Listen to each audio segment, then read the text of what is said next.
Welcome to சுடுதண்ணி. இன்னைக்கு 26 days of A to Z சேலஞ்சில் நம்ம பார்க்க போகிறது பீக்கான பீனட் கப்ஸ். எப்படி பண்ணுறதுன்னு பார்த்துடலாமா? இதை கடித்து சாப்பிடும் போது வெளியே சாக்லேட்டியாகவும் உள்ள கேரமல் கிரான்ச்சு செம்ம சூப்பராக இருக்கும். இதோட இன்க்ரீடியன்ஸை நான் டிஸ்கிரிப்ஷன் பாக்ஸில் கொடுக்குறேன். இப்போ வாங்க சேர்ந்து சமைக்கலாம். ஃபர்ஸ்ட் இதுக்கு நம்ம சாக்லேட் மெல்ட் பண்ணிக்கலாம். நான் இன்னைக்கு 400 கிராம் சாக்லேட் எடுத்திருக்கேன். இதை ஒரு பவுலில் சேர்த்து டபுள் பாய்லர் மெத்தடில் மெல்ட் பண்ணிக்கோங்க. அவன் இருந்துச்சுன்னா அவனில் கூட 1 மினிட் வச்சு எடுத்துக்கலாம்.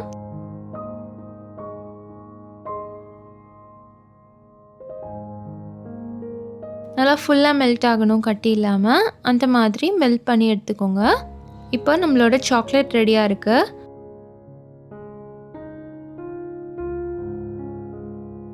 அடுத்து இந்த மாதிரி கேக் கப்ஸ் எடுத்திருக்கேன். இதில் நம்ம சாக்லேட் கோட் பண்ணிக்கலாம். பாட்டம் லேயரில் கொஞ்சம் அதிகமாகவும் சைட்ஸில் கொஞ்சம் நல்லா ஸ்ப்ரெட் பண்ணி விட்டுருங்க. ஸோ கப்பு வெளியே இருந்து பார்க்கும்போது ஃபுல்லாக சாக்லேட்டாக தான் தெரியும். இந்த மாதிரி எல்லாத்தையும் ஸ்ப்ரெட் பண்ணி விட்டுட்டு இதை ஃப்ரீசரில் ஒரு 15 மினிட்ஸ் வச்சு எடுத்துக்கோங்க. இது இருக்கட்டும். அடுத்து நம்ம கேரமல் ஸ்டஃபிங் ரெடி பண்ணுறதுக்கு ஒரு கடாயில் 1/2 கப் பீனட்ஸ் சேர்த்துக்கிறேன். இது ரோஸ்டட் பீனட்ஸ் தான், பச்சை பீனட்ஸ் எடுக்காதீங்க. இதை லைட்டாக நம்ம சூடு பண்ணிக்கலாம். தொட்டு பார்த்தீங்கன்னா கொஞ்சம் சூடாக இருக்கணும், அந்தளவுக்கு ரோஸ்ட் பண்ணி எடுத்துக்கோங்க. அப்போ தான் நமத்து போகாமல் ஒரு க்ரன்ச்சி ஃபீல் கொடுக்கும். இந்த மாதிரி கலர் மாறாமல் நல்லா வறுத்துட்டு இதை ஆறுனதுக்கப்புறமா விட்டு விட்டு அரைச்சி எடுத்துக்கோங்க. ஒரே டைமில் போட்டிங்கன்னா அதுலேருந்து எண்ணெய் மாதிரி வரும், அதனால் விட்டு விட்டு அரைச்சிக்கோங்க. இப்போ அது ரெடியாக இருக்குது. அடுத்து இதே பேனில் 1/2 கப் சர்க்கரை சேர்த்துட்டு நல்லா மெல்ட் பண்ணி எடுத்துக்கலாம். இதை நம்ம கேரமல் சாஸ் தான் பண்ண போகிறோம். ஸோ ஃபுல்லாக நல்லா கரைச்சி எடுத்துக்கோங்க. இது லைட்டாக கலர் சேஞ்ச் ஆகி ஒரு ஹனி ப்ரௌன் கலரில் வரும்.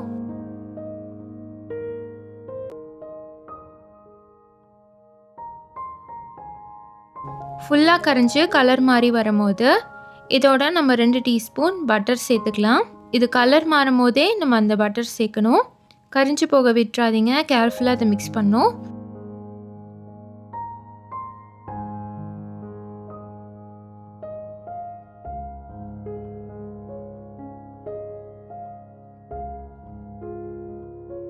இது ஃபுல்லாக கரைஞ்சதுக்கப்புறமா இதோட 1/2 கப் ஃப்ரெஷ் க்ரீம் சேர்த்துக்கிறேன். 1/4 கப்லேருந்து 1/2 கப் வரைக்கும் சேர்க்கலாம். சேர்த்துட்டு நல்லா மிக்ஸ் பண்ணிக்கோங்க. ஃப்ரெஷ் க்ரீம் சேர்த்திங்கன்னா தான் உங்களுக்கு அது திருப்பி கிறிஸ்டலைஸ் ஆகாமல் சாஸ் மாதிரியே இருக்கும். நல்லா மிக்ஸ் பண்ணி விட்டுருங்க.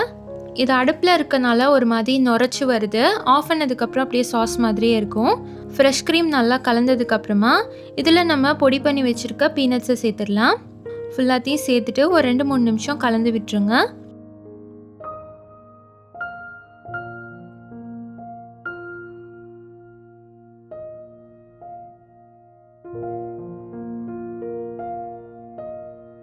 இதோடைய ஒரு பிஞ்ச் உப்பும் சேர்த்துக்கிறேன்.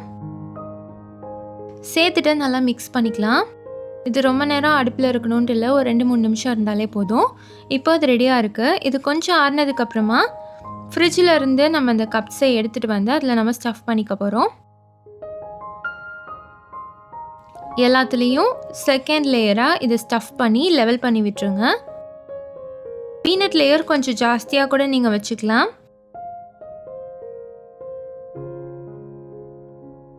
இப்போ லெவல் பண்ணதுக்கப்புறமா இதுக்கு மேலேயும் நம்ம சாக்லேட் சேர்த்து கவர் பண்ணிடலாம். ஸோ சைட்லேயும் சாக்லேட் இருக்கும், மேலேயும் சாக்லேட் இருக்கும். பார்க்குறதுக்கு ஒரு சாக்லேட் கப் மாதிரியே இருக்கும். திருப்பி இதை ஒரு 2 hours ஃப்ரீஸ் பண்ணிடலாம். இதை ஃப்ரீஸ் பண்ணி எடுத்ததுக்கப்புறமா இதில் இருக்க பேப்பரை ரிமூவ் பண்ணிவிட்டு பார்த்தீங்கன்னா பர்ஃபெக்டான சாக்லேட் கப்ஸ் இப்போ ரெடியாக இருக்குது. இது பார்க்கவே செம்மையாக இருக்குல்ல?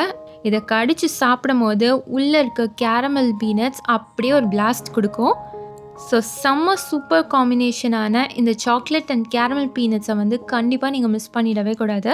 நீங்களும் இதை ட்ரை பண்ணி பார்த்துட்டு எப்படி இருந்துச்சுன்னு சொல்லி கமெண்ட்டில் சொல்லுங்கள்.